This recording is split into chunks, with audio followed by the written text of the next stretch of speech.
আজকে বৃহস্পতিবার না? আজকের এই রাতটা যে জুমার রাত জানেন আপনারা? আমরা বাংলাদেশে মনে করি জুমার দিন শেষে যে রাতটা ওইটা মনে হয় জুমার রাত, আসলে ওইটা শনিবারের রাত।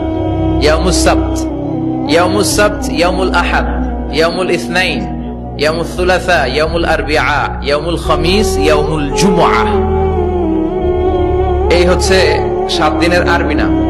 আজকে হচ্ছে ইয়াউমুল খামিস। এদিনে বিশ্বনবী রোজা রাখতেন, সোমবার বৃহস্পতিবার সুযোগ হলে রোজা রাখবেন। যারা রোজা রাখবে তাদের জন্য ইন দ্য ডে অফ জাজমেন্টে আল্লাহ স্পেশাল একটা গেট বানাবে জান্নাতে ঢোকার জন্য। ওইটার নাম হচ্ছে রাইয়ান। মান দাখালাহু লাম ইয়াজমা আবাদা। একবার who can enter within this door he will never be thirsty again. একবার যে দরজা দিয়ে জান্নাতে ঢুকতে পারবে আজীবনের জন্য তার গলার তৃষ্ণা মিটে যাবে।